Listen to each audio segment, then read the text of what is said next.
Hey, how you doing? My name is Ryan, and today I'm making my fourth wave of custom LEGO Marvel minifigures, accessories, and builds. And by the way, if you like the videos in this series so far, be sure to stick around for the end of this video for a really fun announcement.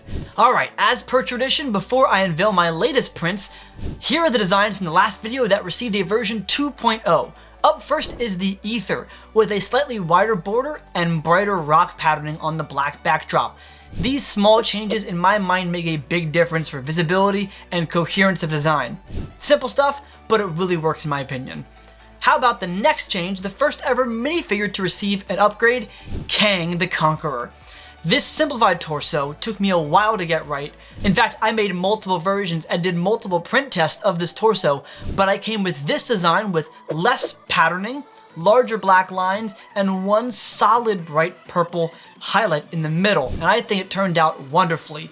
The legs, I'm still working on, to be honest. I've gone through several iterations. So far, the best look for Kang happens to be blank dark green legs, and that's just not good enough for me, so I'm going to keep working on the legs, and I'll let you know when I have the finished Kang minifigure finally done. Now, in my last video, I received this comment from user Grand Admiral Gonk, who writes, I think you should eventually do an episode where you go through some of your old designs that you think you could improve and improve them.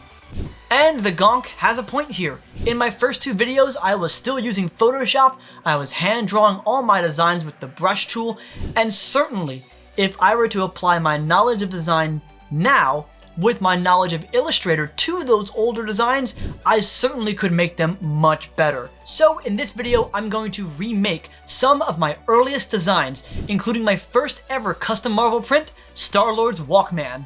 The main goal for the Walkman is to make it overall cleaner.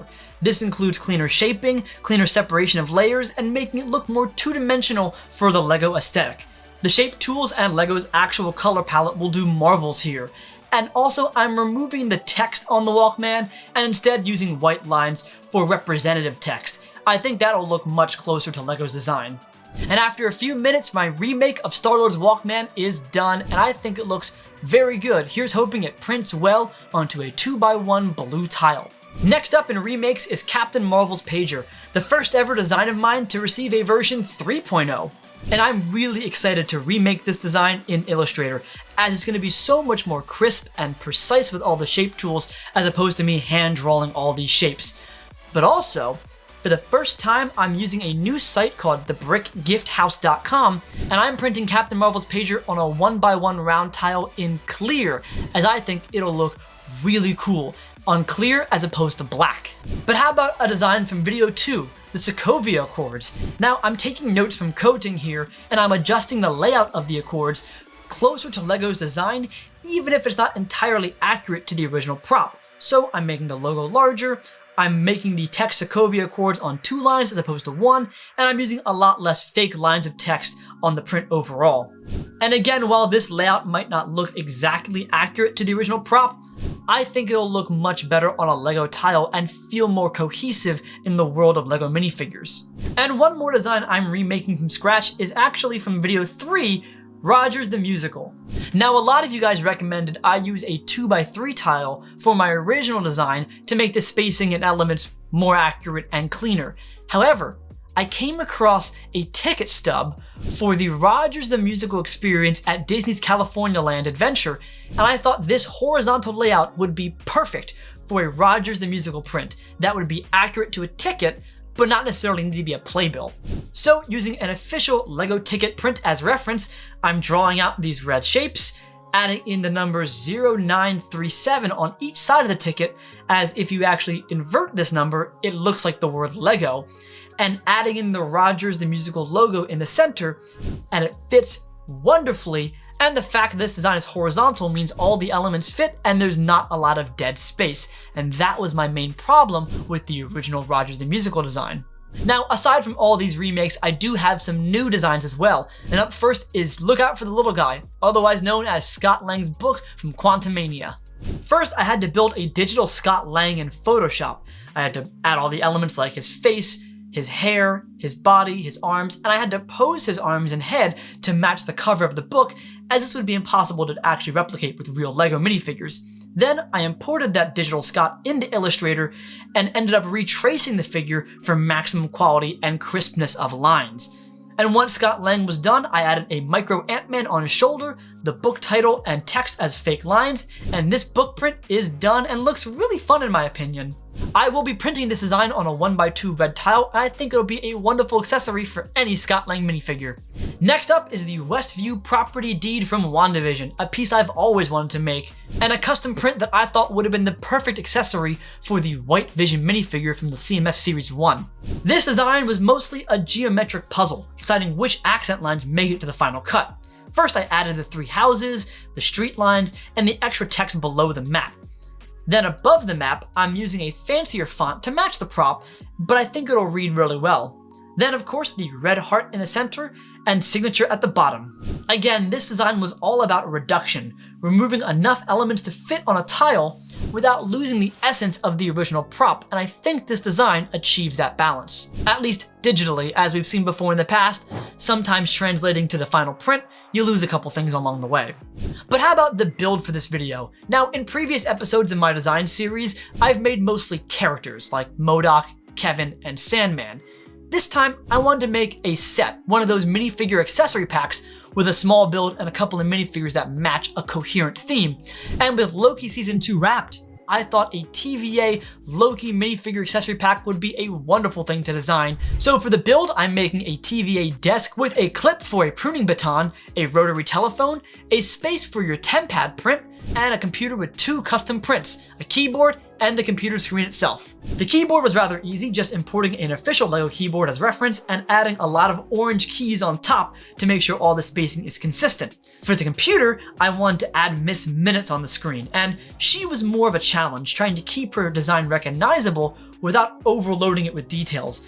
Making the arms and legs singular lines and reducing the number of clock marks on her face definitely helped here, but the eyes were the hardest challenge. Getting them correct was tough, but I think after a couple attempts and tilting the entire head to the side to give her a bit more of an animated look, I was able to accurately represent this conniving clock character.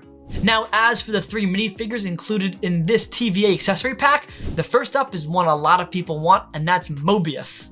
For the face, I'm taking reference from Antok from Star Wars, as well as a few custom iterations of Mobius. My main focus is the mustache and wrinkles, as that's the most important part of the face. The torso was much easier as there are plenty of LEGO suit jackets to use as guidelines. I added some tie details, lapels, and pockets, but the trick was going back and adding colored shading to make each of these details stand out from one another. So for the shirt, it's blue, so I'm going to use dark blue shading lines. For the jacket, it's brown, so I'm using dark brown here. Now for the rest of Mobius, I'm using these custom legs from minifigs.me that actually have a TVA belt logo on them, and for the hair, I'm using this pretty common piece in light gray. As for figure number 2, it'd be hard to include Mobius in this set without his boss and rival, Renslayer. Starting with the torso, I'm making her jacket / trench coat with these large lapels, a bright yellow shirt, and orange tie. Then I'm adding a bunch of buttons on the coat and then adding shading to keep all these layers separate. And for the face, I'm using this Star Wars head as reference, drawing some angry female eyes and then struggling for a while to get the lips just right. I mean, this took way too long. But once I finally locked in on lips that looked passable, I need to add this beauty mark found on the actress to make this Renslayer specifically Renslayer. For her legs, I'm using plain black legs because they'll be covered by a custom skirt piece by capesforminifigs.com in dark brown. And for Renslayer's hair, I'm using this newer LEGO hairpiece, which is a dark brown braided bun, which I think will be rather accurate to the character. And for the third figure in this custom set, I'm picking Season 2 fan favorite, OB, otherwise known as Ouroboros. Now, I'm only designing a torso here using this construction worker figure as reference. I'm laying out all the pockets and shirt lines and collars and adding the green accent across the top of OB's torso. Then I'm adding all of the buttons and medals found over the character's left pocket. And this front design was pretty simple to do, but once I added the shading, it really popped for me. I quite liked it. And I'm continuing the green shoulder pattern on the back for a more complete feel. Now for the face, I'm using a revised minifigs.me head with the stubble removed. For the hair, I'm using a swept to the side piece in black. And for the legs, I'm using these cargo trouser pants found on Electro. Putting all the custom Loki figures with this TVA desk build, I think makes for an incredible minifigure accessory pack, something I would buy day one if LEGO actually released it. But I have one more custom minifigure for you guys. It's one that a lot of you have wanted, and that's the Spider-Man in his homemade outfit. Starting off with the face, I'm making his gray lenses with the black tech pieces around it. I only have to make one of these lenses, then I can copy, paste it, and flip it on the other side of his head for a more symmetrical look. For the torso, there are plenty of LEGO sweatshirts to pull reference from, so adding the hood piece, his spider emblem, the shirt beneath the hood, the zipper, pockets, and lower trim line make for a pretty simple but convincing LEGO sweatshirt. Then a couple of accent wrinkle lines on the front and back, and you have a really simple but effective custom LEGO Spider-Man figure. But now that all these designs are done, it's time to remove the background colors for printing, get them printed, and wait for the final pieces to arrive in the mail.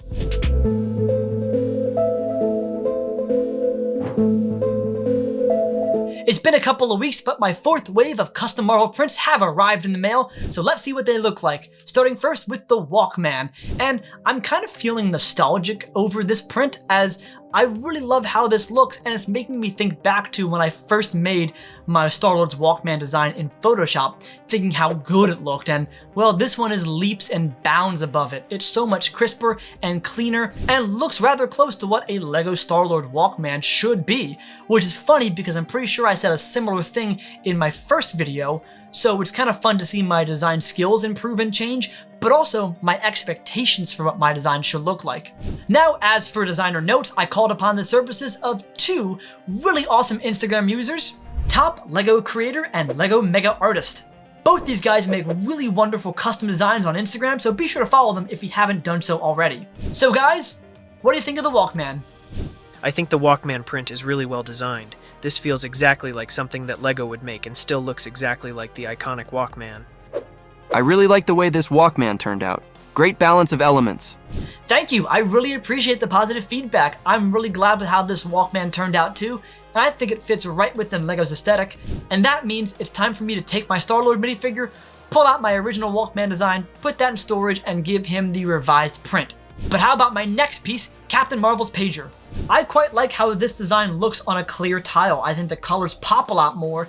You can see a lot more differentiation between the various shades of gray and sand blue. Compared to the previous versions, it's brighter, bolder, and in my mind, better. But what do the designers think? With the Captain Marvel pager, I'd try to make her logo closer to the one that's on her suit, with the shape and gold coloring. This design turned out awesome. I love the intricate details that make it look like a piece of machinery from the late 20th century. One thing I would change is making the star and stripe a gold color, and having the star be closer in shape to Captain Marvel's logo. You know, I'm not entirely sure if the logo on Captain Marvel's pager matches her costume, but it probably should, so perhaps if I were to ever make a version 4.0 of this pager, I'd change the logo to match the costume. Next up is my remake of the Sokovia Accords, and I think this one turned out wonderfully. The choice to make it feel more like LEGO and less like the prop, I think paid off in the end. This is crisp, clean, bold, and really readable. But let's see if my Instagram designer friends agree. While this print would be a cool one to have, I think the United Nations logo is too complex and detailed to be included on a LEGO print.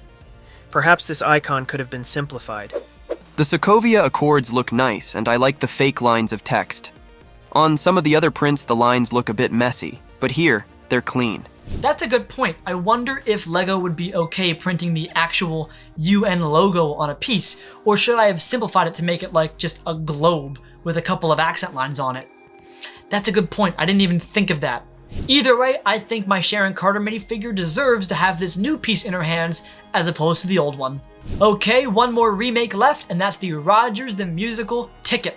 And yeah, I am very glad I went with this new layout as I love the way this turned out. This feels just like a LEGO ticket for Rogers the Musical, with the logo clean, crisp, all the colors nice and bold. And I think the horizontal layout works a lot better than the original vertical one I used for the playbill. That being said, I'm very curious what my designer friends think of my new Rogers the Musical print. This decal represents a ticket perfectly. It isn't overly detailed nor too simplistic, and I can definitely see this being featured in a future Marvel modular set. I'm so glad you agree. This does kind of feel like a ticket stub you'd find on a modular set. That's a pretty cool way of putting it. And yeah, I agree with you. I'm really happy this turned out well. Time to give this figure to Hawkeye and replace the owl. But how about my newer prints? How did Scott Lang's book turn out? I am really happy with this tile print. I think the layout worked well, the spacing's correct, the cartoon figure looks good, and even the micro Ant-Man figure is visible. But let's see if top LEGO creator and LEGO Mega artist agree. For the Ant-Man book, I'd suggest cleaner, more rounded lines around the head and hands. Perhaps also only one color for the entire outline instead of white on the torso, and black lines everywhere else. I really love how this turned out. As soon as I saw it, I could tell it was the iconic "Look Out for the Little Guy" book from Quantumania. I would suggest making Scott's face a bit less orange, so it could better match the skin tone of Paul Rudd. Those are good points. I probably should have either made Scott's face the regular skin tone for minifigures, or fully transparent to be red, and not this weird half-mark color. And as for the outlines, yeah, I probably should have picked only one color for the entire thing to make it a lot cleaner and have him pop more from the background. Those are great critiques and certainly worth looking into for a version 2.0. But how about my next print, the Westview Deed? This one just makes me smile. While it looks a little bit haphazard with the map section, I think the overall impression is quite nice. I probably could have made the center map square a bit smaller to add more padding in between the text and signatures on the bottom. Then again, that's just my opinion, so let's see what the designers think. This print is personally one of my favorites out of all of your designs. The shapes and lines really represent Vision's map. I think, though, the writing on top uses a font that is too detailed for LEGO style. That's a fair point. I think LEGO already has a fancy font that they use on their diploma print, and I probably should have used that for Property Deed as opposed to just finding a fancy serif font. Perhaps if I were to make a version 2.0, I'd look into that as well. Moving on to my TVA desk build, I am very happy how this turned out. I think all the colors work well, the rotary phone, lamp, and computer feel complete, and I love the detail having multiple Infinity Stones in each drawer of the desk. That's so much fun in my opinion. But I'm curious what the designers think of my keyboard and Miss Minutes computer screen. For Miss Minutes, I'd suggest using minifigure arms and hands, as well as short legs to keep her consistent with everything else. It would be fun to see her Lego-fied. Now that is a really fun idea. I should have made Miss Minutes more Lego-fied and given her claw hands and minifigure legs. That's a really good idea. I probably should have done that. I'm kind of almost bummed I didn't think of that. Darn. Moving on to the minifigures in my accessory pack, Mobius I think turned out so good. I love the way this face turns out, the proportions are correct, the shirt looks great, the tie is legible, the legs work well together. This figure feels entirely complete, and that makes me so happy. But let's see if the designers share my opinion. Mobius is fantastic.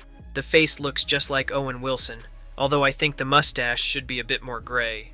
You know, for a second I was debating having Mobius's mustache be more gray and less tan, but I think Mobius kind of has like a multicolored mustache of this tan and gray, and if I had gone gray, he might have looked a bit too old in my opinion. But it's definitely worth trying out to see if it looks right, so I'll keep that in the back of my mind. How about Renslayer, who I think the torso looks rather good. The face design I think is correct, but the proportions are a little bit off in my opinion. The entire face feels a little bit too small for me. The custom capes from capesforminifigures.com looks fantastic here, and overall I think this is a rather intimidating looking minifigure. But let's see what the designers think. The Judge Renslayer minifigure is really nice. I think if the lines on the torso were a bit thicker, and if the mouth was a bit lower down, it would be absolutely perfect. Okay, fair point. I probably could have made the lapel lines a lot bolder and blacker, that way they stand out, or I could have made the lapels themselves, those two giant triangles, a lighter brown to make them pop from the dark brown background. That's a pretty fair point. But how about my third and final figure, Ouroboros, OB, and this might be my favorite torso I've ever made. It looks so crisp, so clean, and so accurate to what LEGO would do for an OB figure. I really think OB could pass as an official LEGO minifigure, so let's see if the designers agree with me. OB's torso is in my opinion the best one you made. This figure is pretty incredible. I am so glad they like this figure. I really believe I not only did the character justice, but also LEGO's design aesthetic justice as well. This might be my best figure I've ever made. But there's still one more custom figure left, and that's Spider-Man. And I do love how the torso turned out here. However, the face, the lenses do look a little bit small in my mind, even if they're well handled and well designed. Spider-Man characters have a knack for having the eyes be way too big relative to where a minifigure's eyes could be, and I do think I should have continued that trend by making these lenses a lot larger. But maybe I'm overthinking it. What do the designers think? The figures all turned out pretty well. My main suggestion would be to make the lenses on Spider-Man's mask larger. Okay, yep, they agree. Make the lenses larger. A simple fix that I think would greatly improve the impact of this character. But overall, as for Wave 4 of my custom LEGO Marvel minifigures, accessories, and builds, this might be my favorite one yet. And yeah, I'm pretty sure I say that at the end of every video, but it is really fun to keep diving into Illustrator, improving my designs, and I love sharing the design process and the designs with you guys. So much so that I'm actually going to share all of my PNG files of every design I've made so far in the description box below. Just scroll down to the very bottom of the description, click on the link, and import the password heyhey. That's 2 heys back to back, no spaces, all lowercase, and you'll gain access for free to all of my designs, all of my PNG files, all of my Adobe Illustrator files, all of my stud.io files. That way, if you wanted to, you could hop over to Bricklink and build your own TVA desk or Sandman, hop over to minifigfx.com and print your own Walkman or Friday chip, or hop over to minifigs.me and print your own Spider-Man figure, or Mobius, or even Kang. And as an added bonus, I'll be sure to include any future designs that I make that I think are good in this folder as well. So again, down in the description box, very bottom, hit the link and add the password heyhey for access to all these designs. And as always, if you like this video, be sure to subscribe to the channel, and thanks for watching.